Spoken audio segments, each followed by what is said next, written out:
সবাই কেমন আছেন? আশা করছি আল্লাহর রহমতে সবাই সুস্থ আছেন, ভালো আছেন। আলহামদুলিল্লাহ, আমরাও ভালো আছি। আর একটি নতুন ভিডিও দেখার জন্য আপনাদের সবাইকে আমন্ত্রণ জানাচ্ছি। আশা করছি পুরোটা ভিডিও জুড়ে আমার সঙ্গেই থাকবেন। আজকে শুক্রবারের দিনের ব্লগটা শুরু করেছি। এখন সকালে ঘুম থেকে উঠে ফ্রেশ হয়ে সকালে নাস্তা বানানোর জন্য কিচেনে চলে এসেছি। পরোটাগুলো ভেজে নিয়েছি, তার সাথে আমি ডিমও একটা ভাজি করেছি, চা বানিয়েছি, সবাইকে নাস্তা খেতে দিয়েছি। সবাই নাস্তা খেয়ে অলরেডি আপনাদের ভাইয়া বাজারে চলে গিয়েছে, আর ছেলে কিন্তু কোচিংয়ে চলে গিয়েছে। আর আমি তো শুক্রবার আজকে বন্ধ বাসায়। এখন আমি নাস্তা খেয়ে নিচ্ছি। নাস্তা খেয়ে আমি ঘর বাড়ি গুছিয়ে তারপরে কিচেনে যাব রান্না বান্না করতে। তো নাস্তা খেয়ে প্রথমে আগে বিছানাটা গুছিয়ে নিলাম। বিছানাটা ভালোভাবে ঝেড়ে পরিষ্কার করে নিলাম। বিছানাটা গুছিয়ে নিলে দেখবেন রুমের অর্ধেকটা কাজ শেষ হয়ে যায়, আর রুমটা অনেক গোছালো মনে হয়। এখন রুমটা ঝাড়ু দেব। অফ ক্যামেরায় পুরোটা ঘর আমি কিন্তু সুন্দর করে গুছিয়ে নিয়েছি। এখন শুধু আপনাদেরকে একটু দেখিয়ে দিচ্ছি। তো ঘর গোছানো শেষ, এখন সরাসরি চলে আসলাম কিচেনে। সকালে নাস্তা বানিয়ে খুব সহজে চিকেন বিরিয়ানি রান্না করলাম। হোমমেড চিকেন বিরিয়ানি, এই সব কিছু নিয়ে থাকবে আমার আজকের ভিডিওটি। আজকে আমি চিকেন বিরিয়ানি রান্না করব। গরুর মাংসের বিরিয়ানির চেয়ে এই মুরগির মাংসের বিরিয়ানিটা রাতুল সিয়াম পছন্দ করে, তাই ওদের পছন্দের আমি আজকে মুরগির মাংস দিয়ে বিরিয়ানি রান্না করতেছি। পরিমাণ মতো তেল দিয়ে পেঁয়াজ হালকা ভেজে 1 চা চামচ আদা বাটা, 1 চা চামচ রসুন বাটা দিয়ে তেলের সাথে ভেজে নিলাম, যাতে করে আদা রসুনের কাঁচা গন্ধ না থাকে। মশলা কষানো হয়ে গেলে টক দই দিয়ে ভালোভাবে নেড়ে চেড়ে কষিয়ে নিলাম।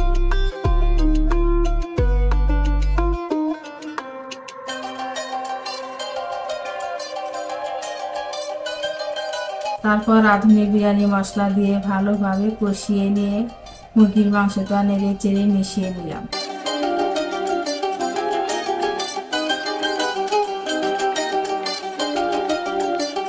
মাংসটা মশলার সাথে ভালোভাবে নেড়ে চেড়ে ঢেকে দিয়ে এখন 10 থেকে 12 মিনিটের জন্য রান্না করব। মাংস কষানো প্রায় হয়ে গিয়েছে। এখন আমি 7-8টা কাঁচামরিচ দিয়ে দিলাম, আর 3 টেবিল চামচ টমেটো সস দিয়ে দিলাম। টমেটো সসটা দিলে বিরিয়ানির টেস্টটা বেশি ভালো হয়, তাই আমি যখনই রান্না করি টমেটো সসটা এভাবে দিয়ে থাকি। এখন টমেটো সসের সাথে মাংসটা ভালোভাবে আবার একটু নেড়ে চেড়ে ঢেকে দিব, যাতে করে মশলার মধ্যে টমেটো সসগুলো মিশিয়ে যায়।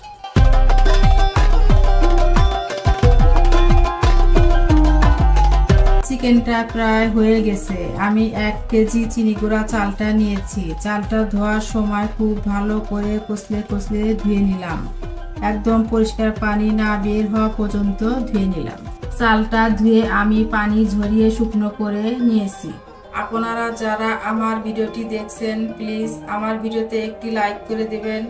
আপনাদের একটা লাইক আমার ভিডিওটি অনেকের কাছে পৌঁছে দিতে সাহায্য করবে। আর যদি বেশি ভালো লেগে থাকে তাহলে আমার চ্যানেলটি সাবস্ক্রাইব করে দিবেন। সাবস্ক্রাইব করে পাশে থাকা বেল বাটনের অল অপশনটি প্রেস করে দিবেন, যাতে করে আমি কোনো ভিডিও ছাড়ার সাথে সাথে আপনার কাছে নোটিফিকেশন চলে যায়। আর যারা অলরেডি এই কাজটি করে দিয়েছেন, আপনাদের সবাইকে অসংখ্য অসংখ্য ধন্যবাদ।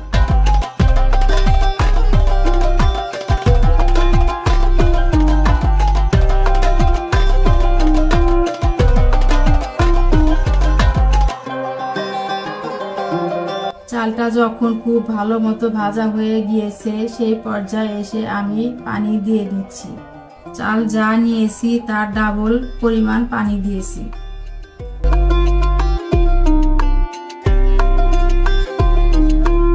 এখন পানিটা শুকিয়ে গেছে। এই পর্যায়ে চিকেনটা দিয়ে ভালোভাবে নেড়ে চেড়ে 4-5টা কাঁচামরিচ, কিশমিশ এবং 3 টেবিল চামচ পরিমাণ গুঁড়ো দুধ দিয়ে ভালোভাবে নেড়ে চেড়ে নিলাম। 1 চা চামচ পরিমাণ ঘি দিয়ে ভালোভাবে নেড়ে চেড়ে 5 মিনিটের জন্য দমে রেখে দিলাম। বিরিয়ানি রান্না হয়ে গিয়েছে। আর এখানে লেবু শসা কেটে রেখেছি। তো এখন রান্নাবান্না শেষ। তো আমার ভিডিওটি কেমন লাগলো অবশ্যই কমেন্ট করে জানাবেন।